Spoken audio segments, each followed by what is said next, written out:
two lovely women, Rebekah Sine and Nikki of Letters to Twilight. And they're put together to form Method Agency, who do all those wonderful posts you see on our Facebook page.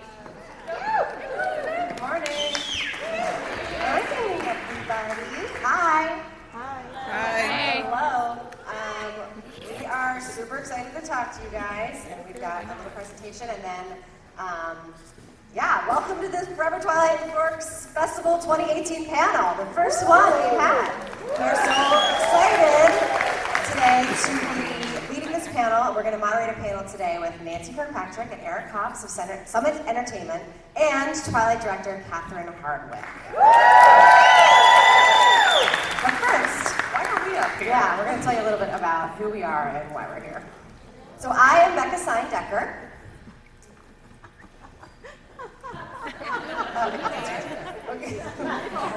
And I'm Nikki from Method Agency. And Method Agency specializes in social media and online PR, and we work with the Forks Chamber of Commerce and Lizzie to promote the festival and the city of Forks. But who cares about that? First and foremost, we are Twilight fans. Who remembers this moment? This moment right here literally changed our lives. Back in 2008, we were both working marketing jobs, spending our days working with clients. We were bored out of our minds most of the time. And when we weren't working, we were chatting online. And one day in November 2008, one of us casually asked the other what she did that weekend. I saw a movie. Me too. What movie? Twilight. Me too. Did you like it? Yeah, I liked it. Did you? Yes. And then we took a deep breath, and at the same time we confessed, oh my God, this is the best movie of my life. Hello, Robert Pattinson. And thus began our obsession and everyone else's. All it took was one moment where we found a friend who was also feeling the same thing. We all know here in this room. For me, it was Becca. And we took a deep dive into our obsession. We watched that Vanity Fair behind the scenes of this video, this photo shoot. Who in this room has watched like all hours, 2 hours? Yeah, exactly. Multiple times. Yeah, raise your hand if you watched it more than 6 times. We checked out all the fan sites. We read everything that was out there about Robert Pattinson. And one thing we noticed was we felt a little alone. I saw the movie with 5 friends who thought it was just okay. Obviously, I don't talk to those friends anymore. But we wondered, we wondered where are the other 20-somethings? We were in our mid-20s, the working ladies who were also crazy about this film. Because of our experience in online marketing and this obsession that was taking over our lives, we decided we had to write about this movie, this fandom, online. But we wanted to be a little different, so we asked ourselves, what is the craziest thing we could possibly do on the internet? And the answer was... write letters to Twilight every day.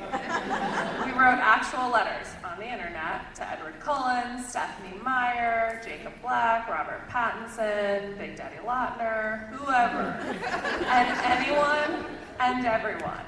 We wrote sincere letters, funny letters, sometimes mean letters, and obsessive letters. We made up totally untrue stories and personalities for the cast and crew because it was funny, it made us laugh, it made our friends laugh. And we called that site Letters to Twilight, and if you're familiar, you probably call it LTT. And we found an audience pretty immediately. And we found out, no, we weren't alone. Look at this room. There were tons of adult women, older women, younger women, and even some guys. We call you unicorns. We totally couldn't get over the obsession and loved to laugh at how obsessed we were. So we wrote Letters to Twilight every day for almost 4 years. And for about half of that time, we were anonymous. We went by the names Unintended Choice, and the moon is down, aka UC and moon. And in 2009, about 6 months after we started Letters to Twilight, one day we were looking at Stephenie Meyer's recent blog post where she wrote what she had been up to that summer. And we saw a line that said, "Thanks for the laugh lines, LTT." And we were like, wait, LTT? Like, as in Letters to Twilight? Stephenie Meyer is reading our website? We couldn't believe it, and actually it took us about a year to really believe that it was true. And in 2010, Stephenie Meyer published Bree Tanner. The Eclipse movie was coming out around the same time, and so Stephenie decided to bring in a bunch of fan sites to Los Angeles to interview her. And she picked the fan sites out of a hat, and surprise, we got to go. Yep, that's right. That was her quote, that's what she said. That's right, that's us here. We're there on the bottom with Stephenie, where we asked her all sorts of questions, and we all agreed we were long-lost friends, and then we leg hitched. Yeah? That's right, you have us to thank for the leg hitch being so pronounced in Eclipse. We take payments in red wine and cheese. And if you listen to the Eclipse commentary, Stephenie Meyer mentions this, plus her affinity, or our affinity for jorts. You know, the jean shorts the wolves wear. We talk a lot about them. So, Letters to Twilight wasn't exactly the pinnacle of respectable journalism, but we didn't want it to be. We accidentally broke the news of Rob and Kristen out together at Hotel Cafe. We wrote fake fan fiction about Rob and Hot Pockets and cheap beer. We created a trucker's dating profile for Rob. We danced with the manager at a 100 Monkeys concert and did so much more. And somewhere along the way, we dropped the ribbons from our faces and came out of anonymity, and we met so many of our readers and fellow Twilight fans who turned into friends, and they became family. After we went public, and probably due to Stephenie's love for Letters to Twilight, we started receiving invites to Twilight red carpets, press junkets, Comic-Con panels, and we even met Jack and Bill, who invited us to see a sneak peek of Breaking Dawn Part 2 while it was being edited. And yes, we even got to see Carlisle's beheading at the early screening, and we were totally traumatized. And beyond excited, we probably cried and screamed a little. And it was so much better that they had made the story better for us. And then Twilight was over, and we were sad and a little relieved because we had been writing about Twilight 7 days a week for over 4 years. So we asked ourselves, what are we gonna do now? Well, start another website, of course. Who needs a social life? And so that's Normal, that's -normal.com. The name of our website is actually an inside joke from Twilight. That's Normal was born, and we fueled our passion for writing, for online marketing. We turned it into entertainment, movies, TV, we cover Outlander, and of course, we still do the occasional Twilight post. Even though Twilight was over, we maintained our friendship with Stephenie and her producing partner, Megan, who formed Fickle Fish Films. They approached us about doing their social media, marketing, and the occasional trip to Forks with a 10-hour book signing. It was there. Yes, Stephenie and Twilight were the catalyst and first client for our marketing agency. We named Method, aka the brand of soap that was sitting in the bathroom at the Pickle Fish headquarters.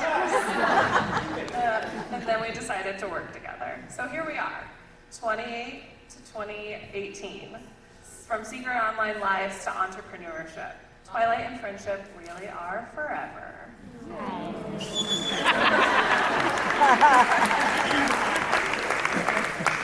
So that is a little bit about us. We had asked if you guys had any questions about our time in fandom, so there were some really good ones that came through, so we will kind of answer some of those now.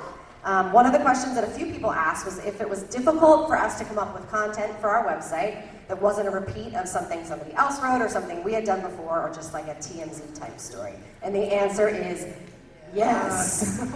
Like I said before, we wrote on this website for over 4 years, 7 days a week, and we actually had a site dedicated to Rob as well. It was exhausting, and so that is why we created dating profiles on trucker websites. We literally created a dating profile for Rob. It got taken down within 24 hours, but not after some great screenshots.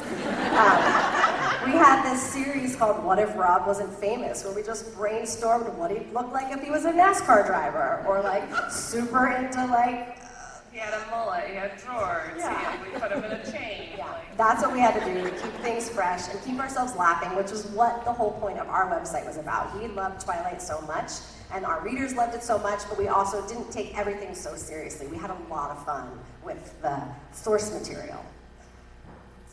Another question that you guys sent us is, what did you find to be the most interesting aspect of being on a black carpet? I think it's a lot of things. They cram about 5 million people into the space of like 50, and you have about like 2 seconds to ask your question. Sometimes you're asking with a group of people. It's just the breakneck pace of the whole thing was insane, but it was so exciting to be a part of that.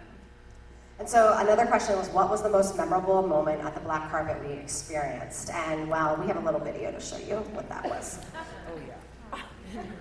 I love this video. I was there.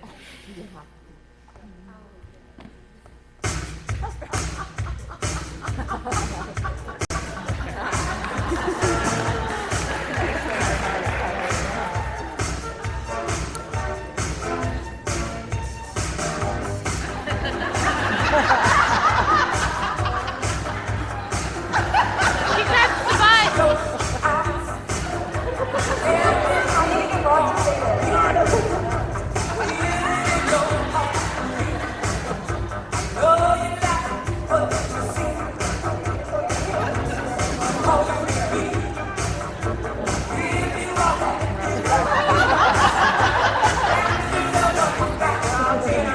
Have this video.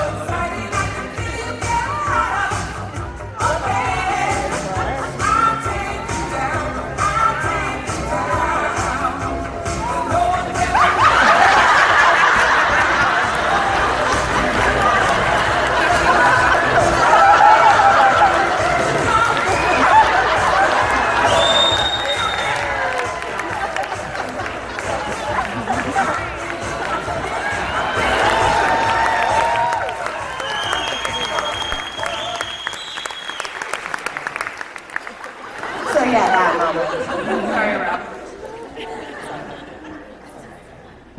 Now you know about us.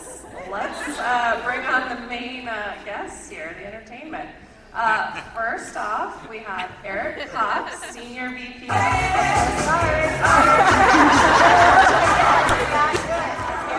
get to dance.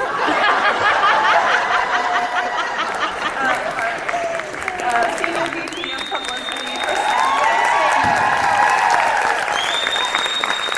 Next we have Nancy Kirkpatrick, President of Worldwide Marketing at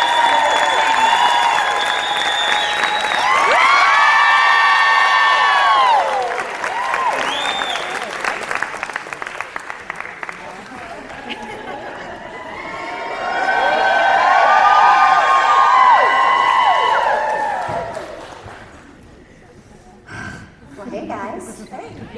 Good morning. Can you give us a quick intro for people who don't work in marketing, don't work in PR? I think there's a lot of misconception of what that means, what that is, what the difference is with the jobs that you guys did. So can you give us a quick rundown, like a 101 deep dive into what you did? No, just a quick idea of what you both did, what your different responsibilities were, how it crossed over in your time with Twilight. Summit. My job is this working? There you go. My job was to do the overall strategy of the campaign, and our company was little, so that meant overseeing the advertising, the creative of the TV spots and all of that, overseeing Eric, which he'll tell you what he did, because again, we were a teeny tiny company, I did all the merchandising, but it was really the overall strategy of how are we going to get the most people we can possibly get to see the movie. That was my job. And then I came in with publicity, so basically what I did is when you would see the actors on magazine covers or the premieres, on talk shows, that was my responsibility, just to sort of manage all the PR. And Eric, you came into the saga on the second film, right? Yeah, I came between movies 1 and 2. I had known and worked with Nancy before on a few different occasions, and she had tried to get me to go, and then I went to the premiere, and I sat in this theater, and literally my mind was blown, and I thought, oh man, I should have went to work there. And so I was like, oh, I would really do well in this, and so I came in between 1 and 2, and then was with it all the way through till now, where I'm working on the 10th anniversary. We're excited to see that. So let's talk a little bit about a good marketing and PR campaign. What are those key ingredients? You know, it's different for every movie. But for this movie, it was really about initially reaching females, obviously. And it was also initially sort of building that fan base, which was the first way that was my first impression of Twilight. We had just screened the movie, and I hadn't read the book, I hadn't read the script. And one of the guys in production said, oh, the author's doing a signing, in Pasadena, you should go out there. So I drove out to Pasadena to a bookstore on a Saturday morning, and there were fans lined up, like around the block, to do this signing. And at that point, the book wasn't a hit yet. It had sold less than 1 million copies. I think it had sold less than 100,000 copies. It wasn't like a thing yet. But already there were Twilight fans, like, wrapping around this store. And I go in there, and I meet Stephanie, and it's all cool. I get a book, and I sat for the Q&A, and, like, the passion of the fans was like, oh, my God, like, what is this? The passion and the details of what you guys already knew was like, wow, we've got something here. And that's the first time I realized, okay, we've got to start with these people and sort of bubble up from there. What was your favorite marketing or PR moment from the entire saga? Poster, trailer, whatever. I have a few. It was like so awesome. Every time we did anything, you guys turned up. For me, I would say for like a couple of the PR moments that really over the course of the series were a huge deal was one, at the time, Oprah had her TV show on, which was huge, and she had never premiered a movie trailer, and she premiered the Eclipse trailer, and we had all 3 actors on the whole show, and it was really, Rob went and surprised people at the door, and Taylor surprised some girls in UCLA, and it was just a great hour. And then a couple other things along the same line was, early on I realized that we couldn't just have it be Rob, Taylor, and Kristen, that they would burn out. And so it's like we really have to make sure the rest of these kids get out there and everyone gets to see them. And so we did like a primetime hour Jimmy Kimmel with 15 of the actors on the show, and so those were like big. And then ultimately, Fan Camp became just such a massive, fun, crazy undertaking of concerts and press and 2,000 people camping out for days, and it was just, it was mind-blowing when it just evolved. How many of you went to Fan Camp? Wow. Well, yeah, these are the 2 that I think we really have to thank for the donuts. And just the signings, everything, the things, and we can get into that a little bit more, but you kind of talked, Nancy, about when you knew Twilight was going to be a hit. You think it was that moment?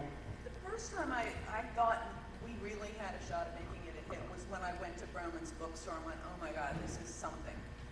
And then I read the book and I was in. When I read the line, how long have you been 17? A while, I was like, my people. But the first time it was like, holy, this is insane, was when we went to Comic-Con. Did any of you guys go to the first Comic-Con by any chance? So Good for you. Big thing in San Diego. You guys were there. And I drove down from LA the night before that we were going to do our big Hall H presentation, which is this place with 7,000 people. Never had a girl to be there before, so it was a little like our boss was, Nancy, are you sure? And I was like, yeah, sure. So I drove there the night before, and as I was coming into my hotel, I could see this giant line of people waiting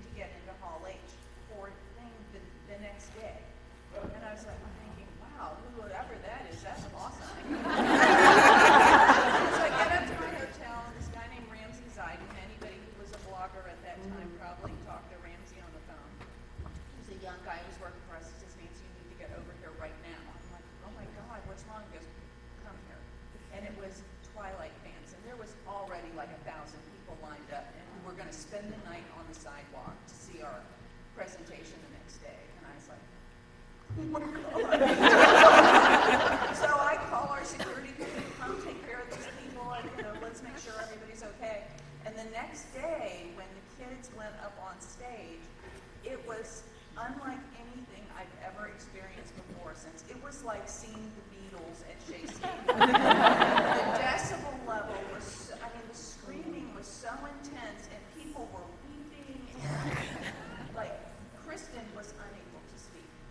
Like, before they went up there, they had been prepped, they knew the questions, they knew the answers, they were ready, and like, they were like, Nancy, we got this. They went up there, and they were like, oh my God. So Kristen comes off afterwards, and she's literally vibrating. She was so freaked out. And she's like, I couldn't speak. And she didn't. It didn't matter, because the fans were so excited just to finally see Bella and Edward in the real life, and it was incredible. Well, bouncing off that Comic-Con has changed because of Twilight. There was a bunch of articles that came out because of the 10 years since Twilight was there this summer that I knew I had read that said Comic-Con it became what it is. The Lions for Hall H exist because of this movie. It changed it forever. So we blame you. Yeah. You can't get into your favorite Marvel film. It's this lady's fault. Up until that time at Comic-Con, it was geek boys, and they were happy to have it, and they really didn't want girls in that world. Why? I don't know. They need girls. But, and it was the only way they were going to get girls.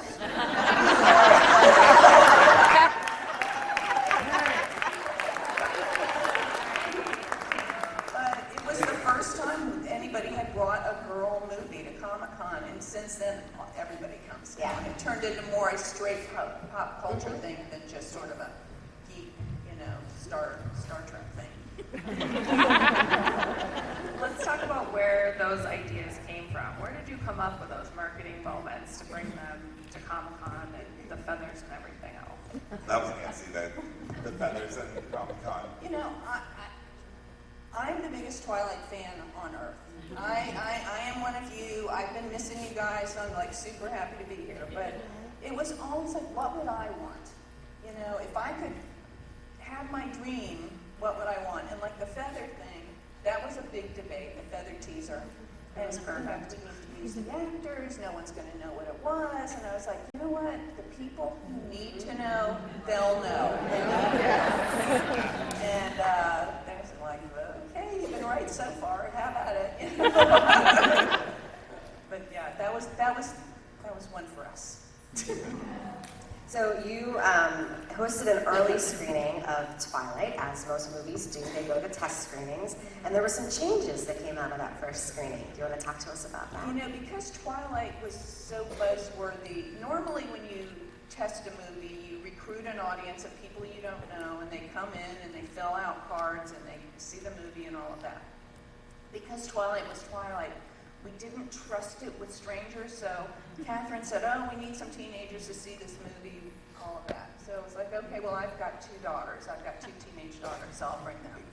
So it was like a couple of executives. It was a couple of different executives' kids. And my kids have grown up with me working in the industry, so they've known since they were 6, literally. The answer, no matter what, when someone shows you a movie is, oh my God, I loved it. It's my favorite movie ever.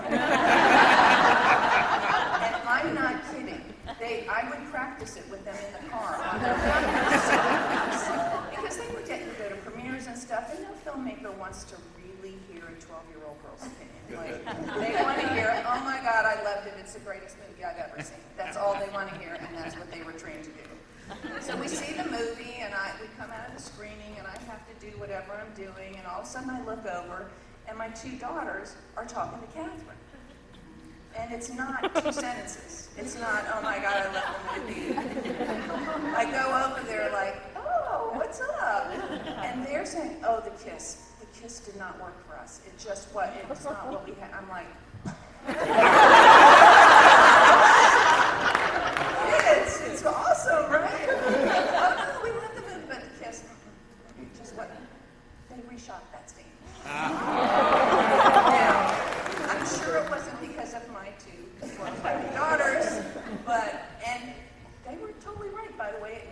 wasn't what you wanted. So yeah, we shot it.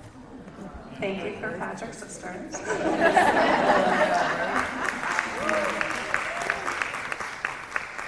Let's talk about deciding to include Twilight fans in the making and the marketing of this movie. We know Twilight fans are such an integral part of everything. Like, how did that come about? How did they, most studios do not bring fans into this process. Yeah, well, it was, and I mean, Eric was, he was the one who had to execute all this. I was just like, what if? I got to be the Joanna Gaines of this. I want this, and poor Chip has to actually go do it. I got to be that person. There were times where I was like, are you sure? They're gonna hate us. We're like, everywhere you go on every channel, it's like wallpaper, and at some point she's like, yes. Everything you get is one less thing that another movie against us has. So put 77 people out on TV, take it all. It was like whiplash. There was so much going on. But yeah, with the fans, it really started with that bookstore, and I realized that none of these actors were famous. No one had ever heard of any of them. No one had ever heard of the book at that point. So it wasn't something like I could just put Tom Cruise on TV and he could say, oh, my movie's opening Friday, come. It had to sort of bubble up from the bottom. It had to bubble up from people who already believed. And that's why we started that way. And as we grew, we felt a real kinship with what you guys were doing for us. Like, we knew this wasn't happening because we had paid a lot of money for TV commercials. It was happening because there were people out there who believed and were passionate and talking about it and creating news events by showing up at things. Like when you guys would all show up at those midnight screenings in your pajamas, which, by the way, I was there, and the TV crews would cover it, that made our movie an event. It made it special, and it was like, maybe I should go see that movie. So the stuff that you guys would come and do and participate with, we realized that it was important to the campaign and it was important to making the movie an event, and we wanted to give back and share with that as much as we could. And I think part of it evolved in that it was really 10 years ago was the real start of social media and connecting everyone. And what I think a lot of what we did is we saw that there was a dialogue going and we just continued it and chased it. And these events that became, if you would go to, the first movie, there was some people, 1,000 people maybe in line the night before the premiere. And so for the second movie, we prepared, and so fan camp became a thing. And by the third movie, we moved downtown, and it was like, we had wristbands, and we were organized, and we really, we have a concert on Tuesday, and we have the cast coming down, and Stephanie's here. And it literally became like a 4-day its own Chroma-Con of sorts. And it was an evolution because we could see the response that you guys were putting up online and in the dialogue, and it was really, it just sort of grew organically. Talk about the creation of fan camp a little more. Like, obviously there was a need, but how did you convince anyone to do this and let you guys? By that point, our bosses were like, we got nothing. Go with God, tell us what to do. They, at that point, were like, we built the studio. We're older men, and they wasn't good. And they were like, so far, so good, just tell us how much it's going to cost. It had gotten to that point by then. I'm glad they trusted you guys. And I was completely freaked out. We had done the first 2 movies in Westwood, and for Eclipse, which was 6-7 months after New Moon, we decided to move it downtown at the Staples Center, giant venue. And I was like, growing up in Southern California, I'm like, downtown LA, that's not a nice place to be. I was like, Nancy, we're gonna have like 12-year-old girls potentially for days on end downtown. This is so scary. So she probably had about 1 security guard for every 2 people. I mean, there was more security. It was like a perimeter. But it was, what we saw was just this community of people that, for me, I worked in a bunch of franchises, as said Nancy, from Mission Impossibles to Batman's, whatever, to walk up to an event and see 1,000 people who literally knew who I was, knew what I did. It was really kind of mind-blowing at first. Like, I literally couldn't wrap my head around, no, you know who Taylor Lautner is. But it was really something to behold. Was there ever a pitfall? Was there any downsides to having fans so involved and camped and all of that? Yes.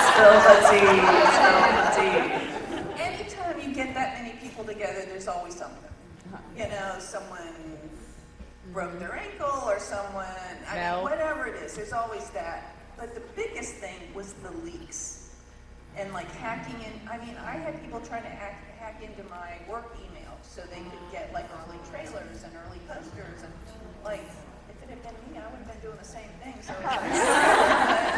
it's kind of scary. Every movie was shot with like a code name, so it was like a weird like bird something or whatever. It was like some random thing to try and make sure that it was protected.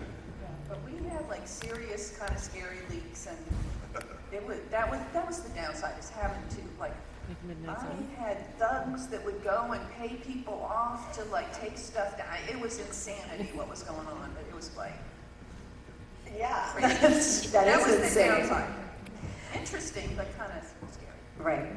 So, what is your favorite film in the saga? And you have to choose. No PR answer over here. You have a favorite. Come on. It's so hard. It's like picking your favorite kid. And I don't have to pick your favorite dog. I mean, it's like I love them all for different reasons. I mean, I hadn't seen Twilight, the first one, in years, and so I rewatched it as I was packing to come because I want to be fresh, make sure I remembered everything. And so I thought I'll watch 20 minutes while I'm packing. 2:30 in the morning, I went to bed.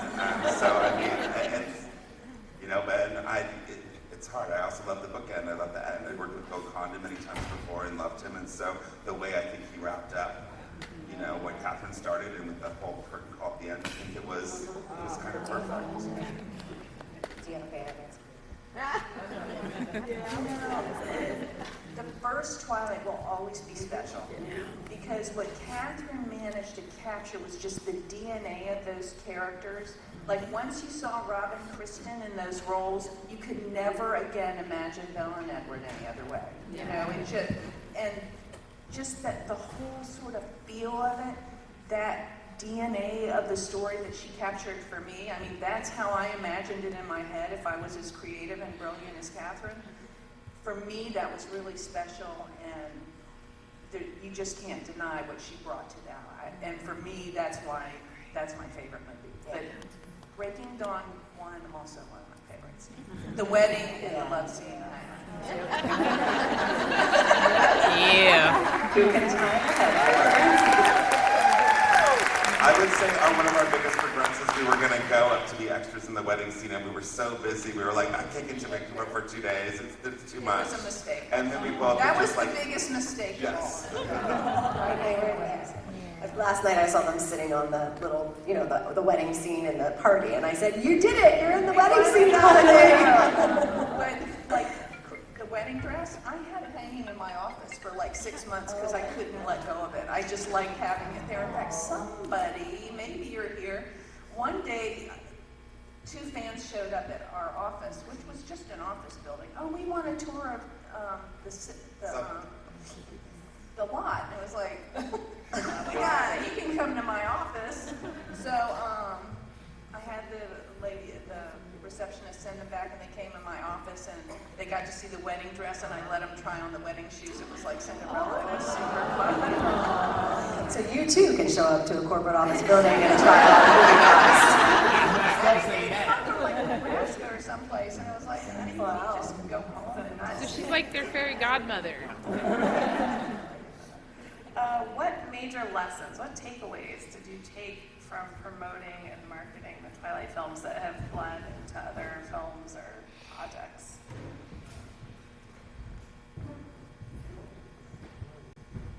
You know, one of the things that I learned is the fans, if you're lucky, you get a piece of material that you can create a fan base. It doesn't work on every movie, it doesn't work on most movies, but if you can, that's something that it gives back 100 times, you know, 100-fold. And also with Twilight, I learned that the standard sort of movie marketing touch points of you do a premiere, you do a junket, you know, you do TV spots. You can also go into retail and the music, and there's so many other touch points you can expand to that can really speak to your audience, and I really discovered that in a major way. Is there anything you would go back and change? Was there Yeah, any we could have been in the wedding.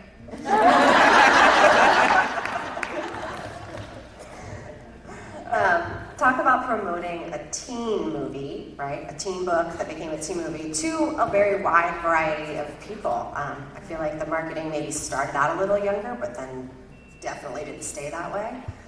Well, it became obvious to me coming between the first one and the second one, there was a group of women I knew who, for one reason or another, one represented the director, and sort of the first time they saw the movie from a work point, I was on the phone with them and you could hear a 40-year-old woman who was like a 15-year-old girl coming out of this movie in terms of like, who loved who and what, and they were so captured, you could really, and it was something I had learned long ago that, I worked on Legally Blonde years ago, and when I was working on that movie, everyone at the studio who was, older white men basically were like, this is a movie for 8-year-old girls. And I was like, are you crazy? And I realized that point that it's like there's this idea, just like a lot of people think that the movie was all women.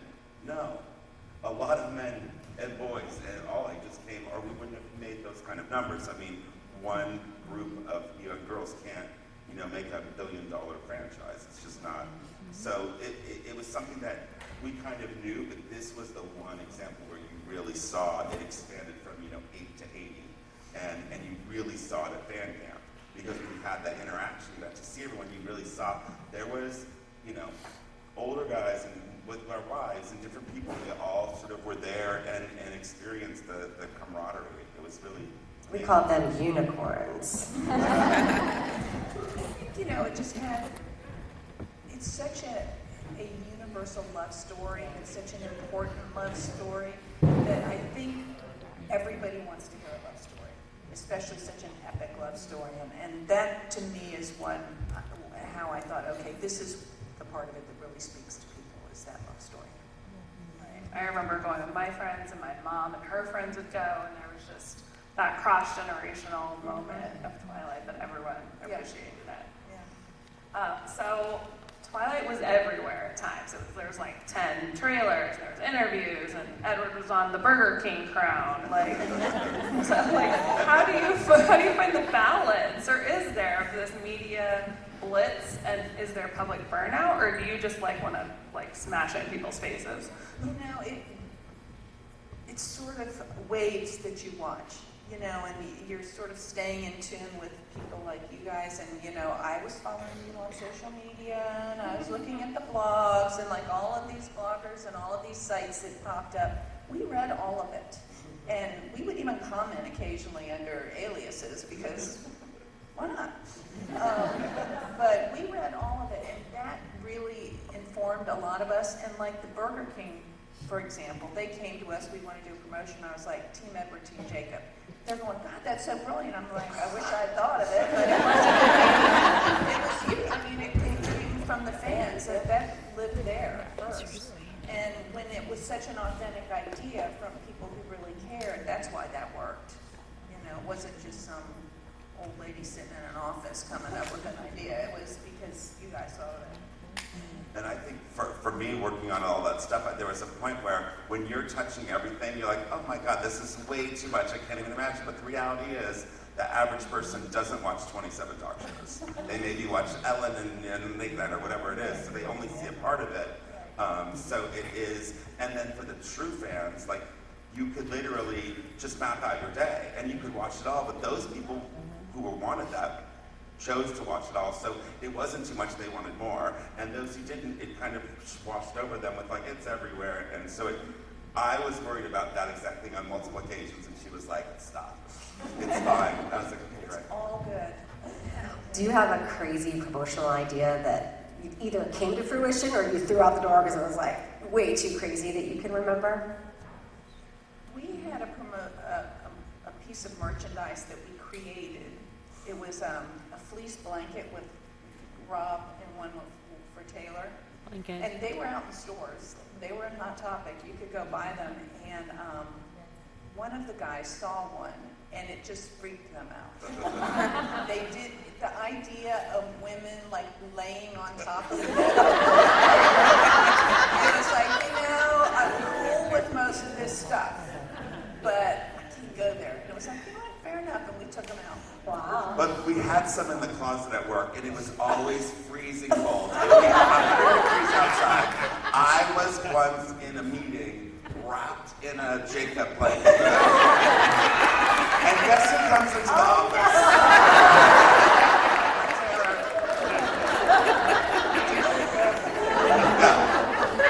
Does anyone here have one of those exclusive? Yeah, I was going to say, this is the crowd that's going to have them. Big sellers, and the guy who partnered At the on all hotel that right retail now. stuff with us, he was like, "Are you kidding? We're like killing on this." I know, but no.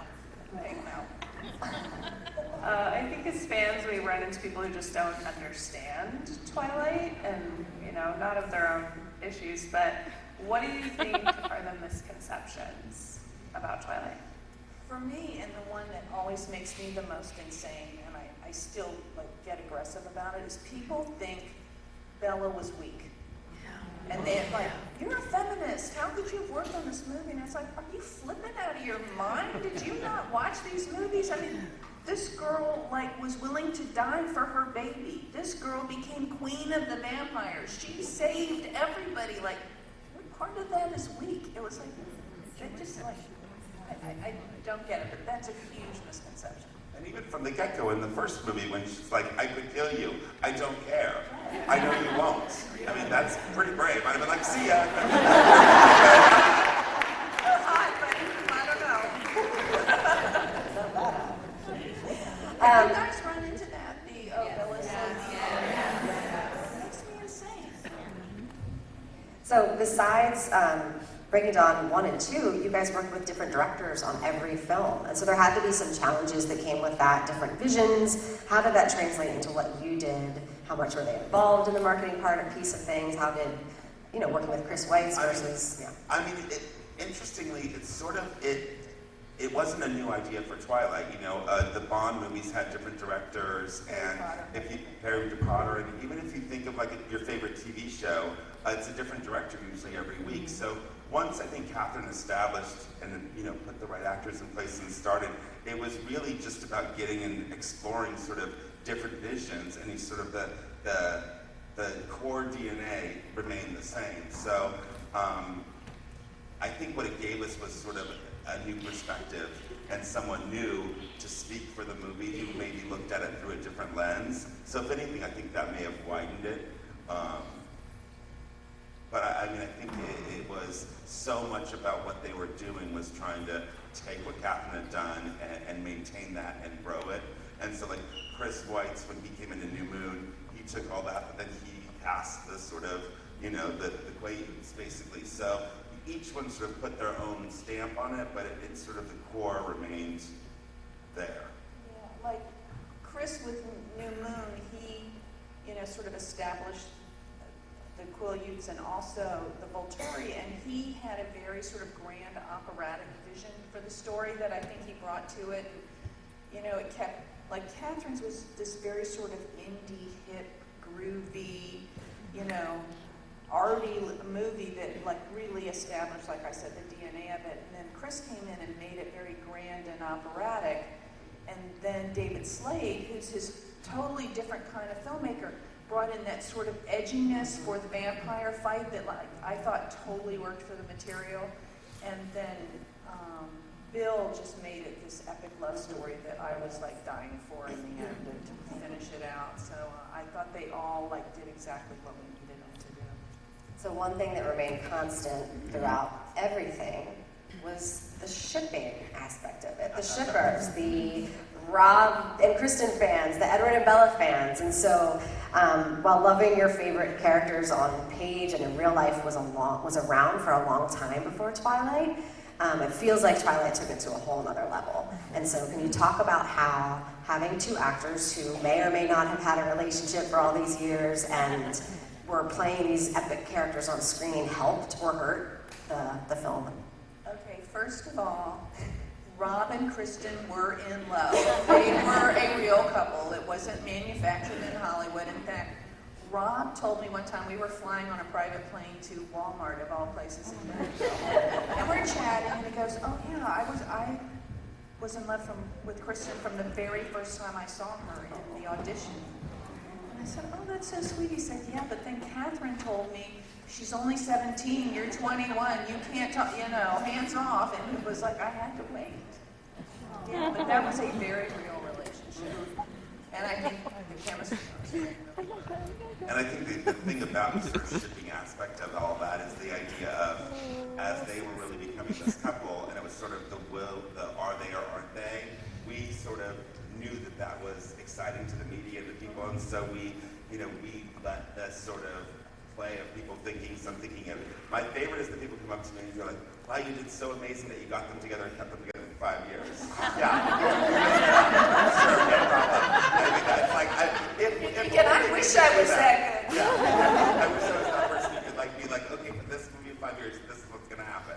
No, it was a blessing and a curse in some ways. It made things really complicated. You know, you were worried about them as individuals and trying to take care of them and sort of protect them because you knew that they were young stars, and this was such a giant thing that exploded that you were sort of like, we were very protective of them always, you know, and so you tried to let them have a personal life and let them be young people, and yet you knew it was $1 billion thing to our company, and so it was a very delicate balance of trying to really honor what they have as individuals and honor the franchise. So it was a tightrope a bit to walk.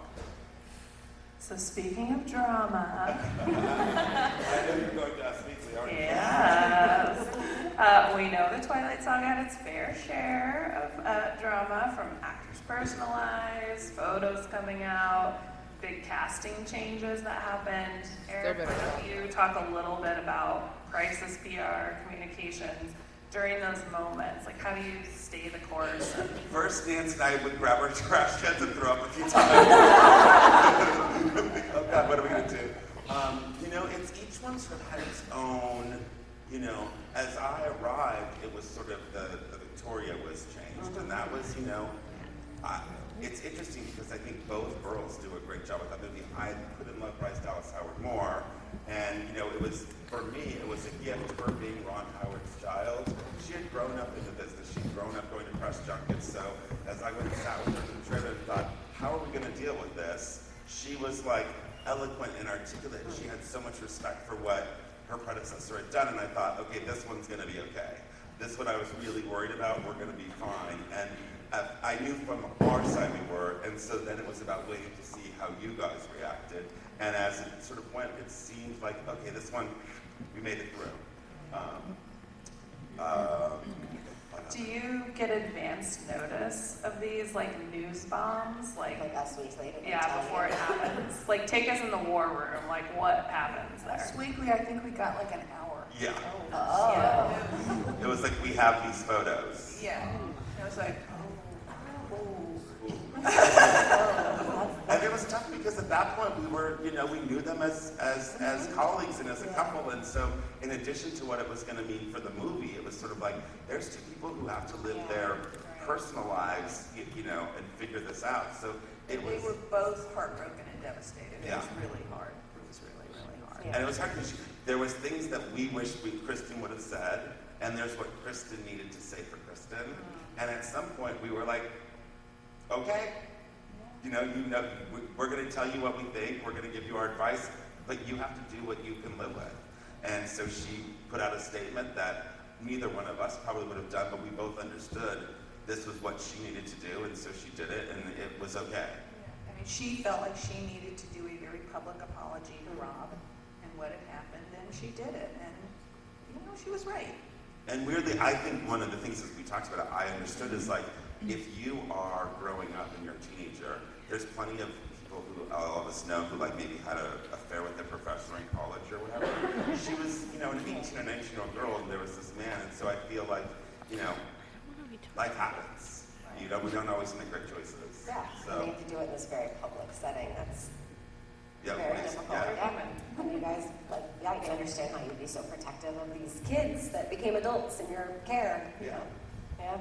So let's talk a little bit more about those near misses. You mentioned leaked photos. I think the most famous ones I remember are of the wedding night scene.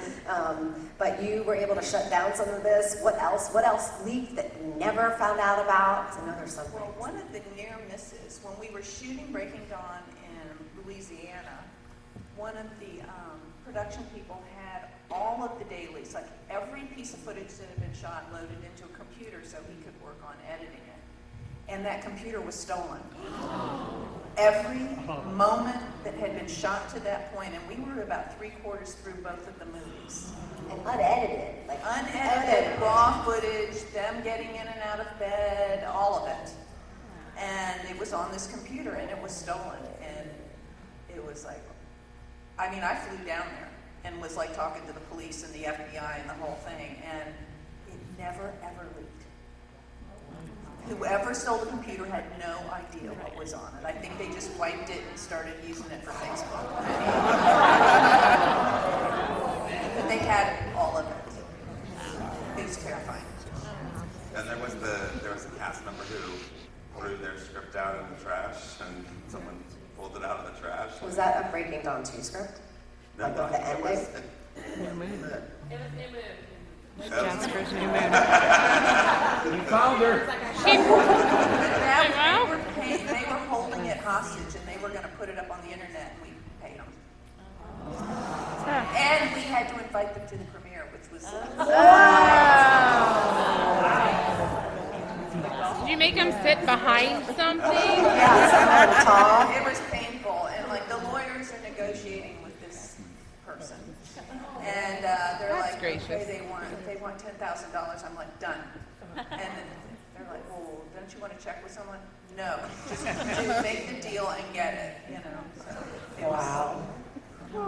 we had stuff like that happen all the time. So scary. Oh yeah, my first week of work, when I got there, I'm sitting in the office. I think it was day one. I can't remember. I think it was day one. And it was like maybe 9:45 a.m. And my phone rings. Tony, I think is here, our publicist, and I think it was her. It's like, they're saying Rob Pattinson's dead. And I literally was like, am I being bugged? It's they're just like totally pulling a fast one. And so there's a momentary freak out, and Nancy gets on the phone and calls the security guard who's assigned to Rob and was like, will you just go put your eyes on him? And it was fine. And within 45 minutes, it was like fire started and put out. But for those 45 minutes, I was like, oh my God. It was yeah. I've made a terrible mistake. Quit immediately. Because we work with Stephanie Meyer and her producing partner Megan, who was on all the Twilight films, they are terrified to send anything through email, still through this. I don't think they both have their emails hacked, and so if there's anything important, we can't get it emailed. We have to they won't do a video chat about it, it's a phone call, and I'm like, is this a secure line? They're just very, very freaked out because of this experience. Well, thank you for saving all the movies. We got a lot of fan questions from you guys, so let's go through some of those. What Twilight-related merchandise, prop, besides this awesome jacket, Which is in the silent auction, by the way, and a duplicate of this. what did you keep? What do you still have? And this question's from Terry from Washington, and she is here at FTF. I think I have probably signed posters of all every movie and the merchandise. Oh, I'm sure. I think I have didn't we do little figure? Yeah. I have some figures. That's it. I didn't keep very much. I have one poster from Breaking Dawn that had everybody's signature. Like Tony's is on there, from Rob and Kristen and those people to the people behind the scenes. They all signed it, so I kept that. I have a pair of earrings.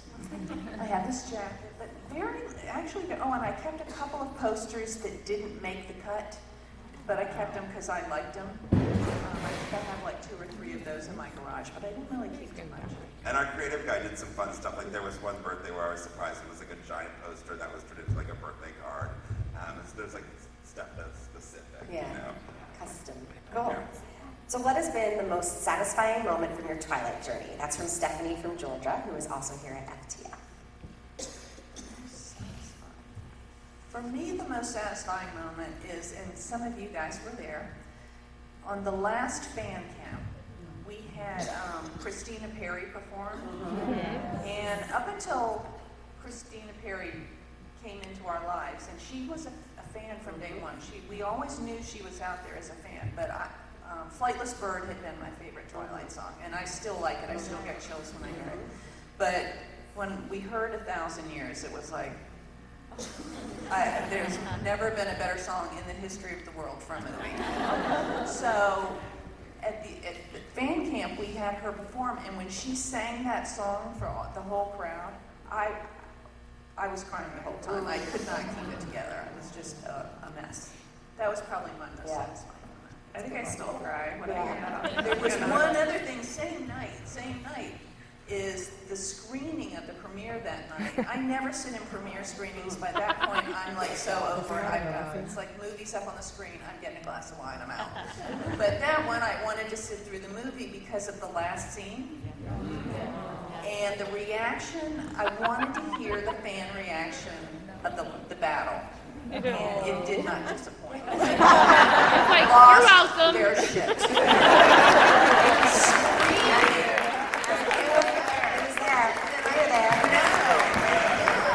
I had a person I didn't know sitting on my other side and literally grabbed me. And Stephanie was sitting across the aisle from me, and we were like looking at each other. That was incredible. That's awesome. Nailed it. Yeah. Nailed it. Exactly.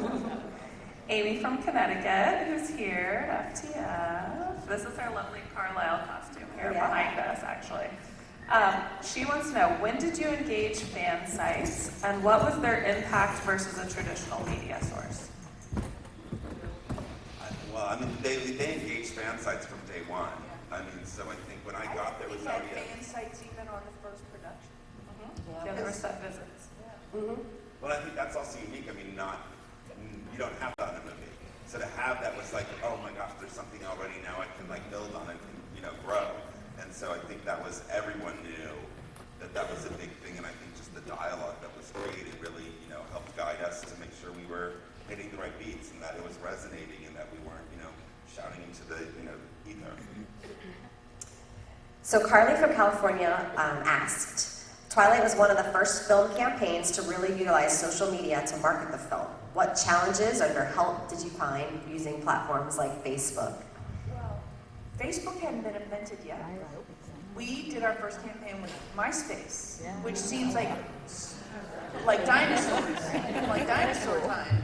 But yeah, our first real social media campaign was on MySpace, and we were at that point the largest media campaign on that platform and with the most interaction. And when we started releasing trailers, we on the internet, we were crashing servers right and left, and that was you guys. It had nothing to do with us being brilliant. It was the passion of the fans and how important it was to them and how supportive they were. And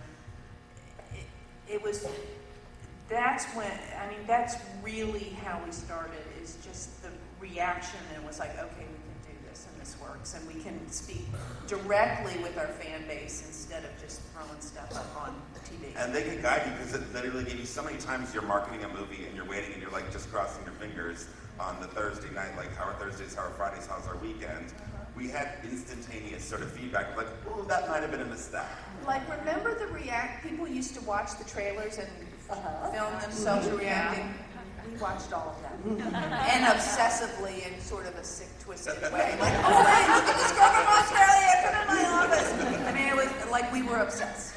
But those were amazing. I still like to watch them. We probably had 10 movies a year, and probably half of the year was one franchise. Yeah, it was all day, all night, every day of the year. Yeah.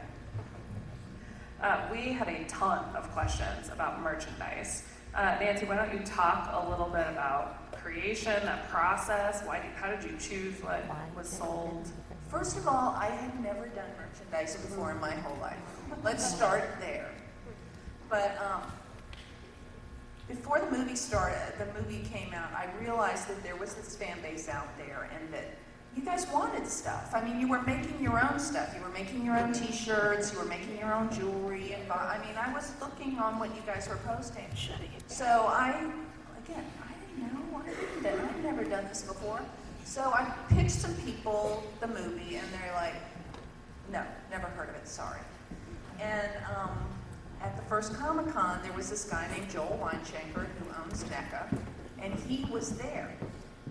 And I had a phone call with him, and I was like, I don't know, I'm trying to get, and I said, look, you're gonna be there anyway, why don't you come to the panel? So I had him at the panel, and like after the panel, it was like, okay, what are we gonna do?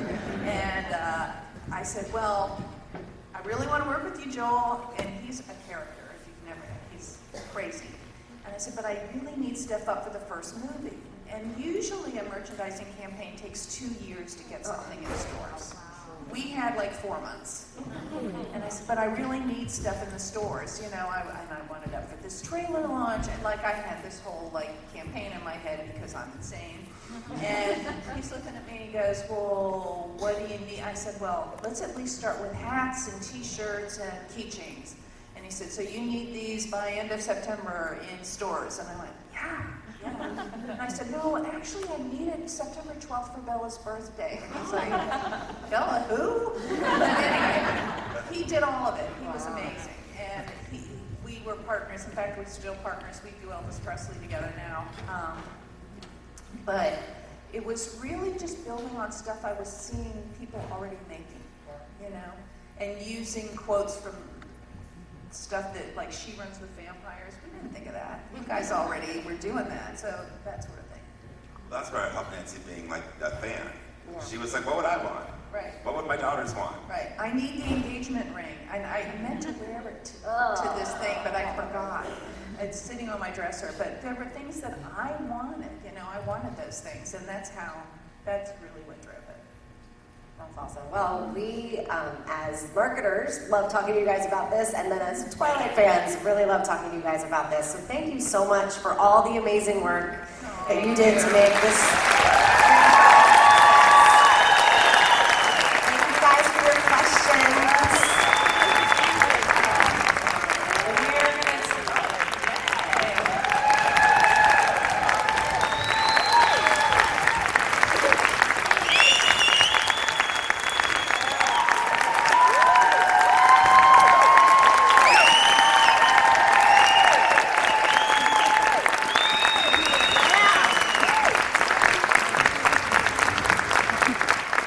So we are going to take about a 15-minute break, and after that we have Catherine Hardwick, who you may have heard of. So go use the bathroom, get some water, and we'll be back in 15 minutes. Water is the healthy